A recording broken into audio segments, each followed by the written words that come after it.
Assalamualaikum warahmatullahi wabarakatuh. Selamat datang di Lingkar Perspektif. Baik, pada video kali ini kita akan membahas topik terkait 7 cara menarik rezeki dan keberkahan ke dalam kehidupan kita.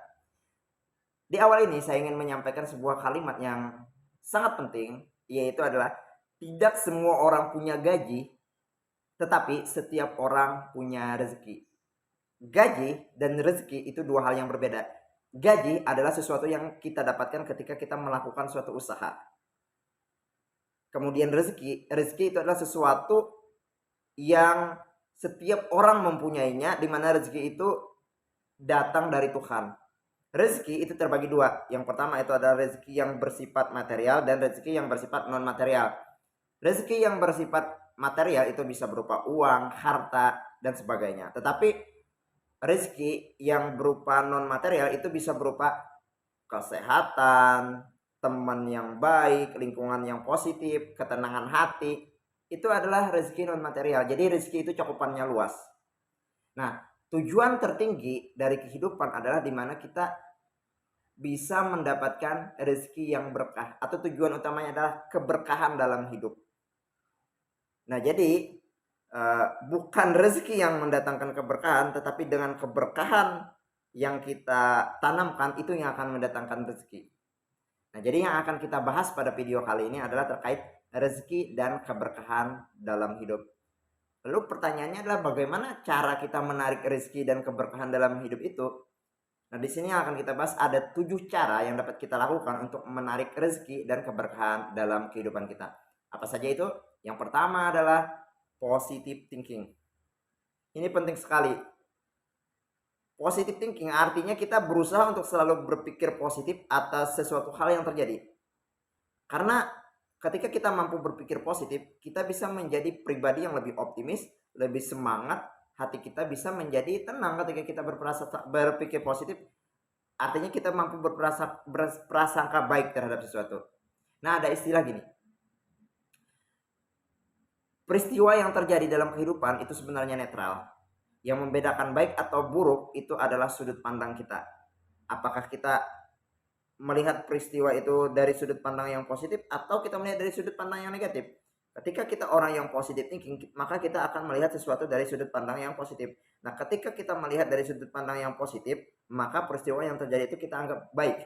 Pun sebaliknya, ketika kita melihat dari sudut pandang negatif, maka peristiwa yang terjadi itu buruk. Nah, jadi yang menjadi problem adalah bukan apa peristiwa yang terjadi, tetapi bagaimana cara kita melihat peristiwa tersebut. Nah, orang-orang yang positive thinking, mereka menganggap yang terjadi itu adalah yang terbaik, sehingga hal tersebut mendatangkan ketenangan hati. Ketenangan hati mendatangkan keberkahan. Keberkahan mendatangkan rezeki.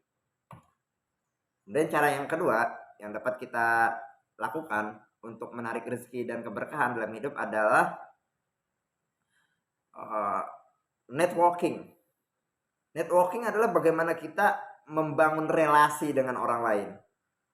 Nah, membangun relasi atau networking ini sangat penting sekali. Kenapa? Karena dengan kita membangun relasi dengan orang lain, maka akan banyak pintu kesempatan yang terbuka. Jadi berteman itu kita harus bisa membuka jaringan, kita harus bisa membangun relasi. Karena salah satu cara yang dapat kita lakukan adalah di mana kita memiliki kemampuan yang namanya komunikasi. Bagaimana kita bisa membuka obrolan, kita bisa membangun topik dan sebagainya, itu penting. Nah, networking jadi banyak sekali. Jadi orang-orang yang sukses itu sebenarnya bukan hanya orang-orang yang pintar, tetapi orang-orang yang sukses adalah orang yang mampu membangun relasi dengan baik. Ada begitu banyak orang yang cerdas, orang yang pintar kalah dengan orang yang memiliki relasi yang baik. Nah, jadilah orang yang cerdas membangun relasi atau networking dengan orang lain. Kemudian cara yang selanjutnya, cara yang ketiga yang dapat kita lakukan untuk bisa menarik rezeki dan keberkahan dalam hidup adalah exploring. Apa itu exploring? Exploring itu adalah bagaimana seseorang itu mencari pengalaman sebanyak-banyaknya untuk bisa mendapatkan pembelajaran. Mereka terus belajar hal-hal yang baru, mencoba-coba hal-hal yang baru, sehingga ada begitu banyak pelajaran yang mereka dapatkan. Nah, pelajaran yang mereka dapatkan itu menambah kapasitas. Kapasitas jadi membuat dia itu mampu berguna bagi orang lain. Ketika mampu berguna bagi orang lain, nah itu akan mendatangkan yang namanya keberkahan. Keberkahan menarik rezeki.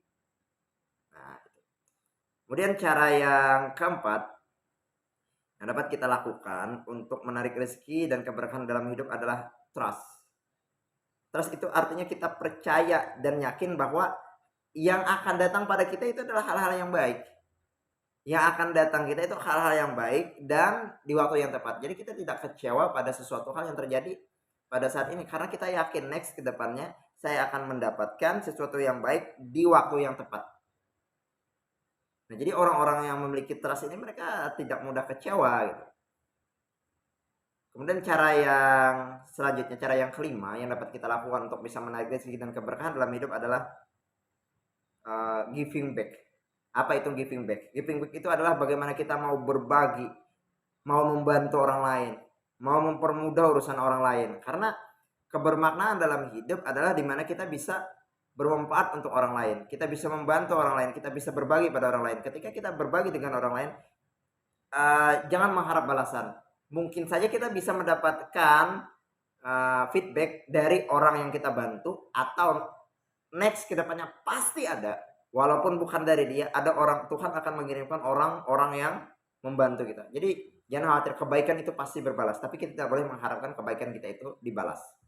Tapi kita harus yakin Tuhan akan membalas kebaikan yang kita lakukan. Kemudian cara yang selanjutnya, cara yang keenam yang dapat kita lakukan untuk bisa menarik rezeki dan keberkahan dalam hidup adalah setting goal. Dimana kita bisa mengatur tujuan, menentukan tujuan apa yang ingin kita lakukan, tujuan apa yang ingin kita capai. Nah, karena dengan kita menentukan tujuan, kita dapat memperjelas hal-hal yang akan kita lakukan. Sehingga ketika hal-hal yang ingin kita lakukan itu sudah jelas, kita mudah untuk mencapai hal-hal tersebut. Nah, kemudian yang terakhir yang dapat kita lakukan untuk bisa menarik rezeki dan keberkahan dalam hidup itu adalah mindfulness. Apa itu mindfulness? Mindfulness itu adalah kita bisa melakukan meditasi, praktik meditasi dengan rutin. Meditasi itu pada prinsipnya adalah menenangkan pikiran dengan mengalihkan fokus atau perhatian pada suatu hal. Jadi meditasi itu kita menenangkan diri, kita berfokus pada satu hal, kita memberikan afirmasi-afirmasi yang positif pada diri kita. Nah, itu tadi cara-cara yang dapat kita lakukan. Ketujuh cara ini dikemas menjadi mengkerucut nanti menjadinya ketenangan. Ketenangan itu mengkerucut lagi menjadinya keberkahan. Nah, keberkahan itulah yang nantinya akan membuat kita bisa lebih optimis, semangat dan sebagainya, mempunyai hubungan atau relasi yang baik dengan orang lain. Itulah yang nantinya terakhir akan mendatangkan rezeki kepada diri kita. Nah, itu tadi terkait cara menarik rezeki dan keberkahan dalam kehidupan. Demikian, semoga video ini bermanfaat.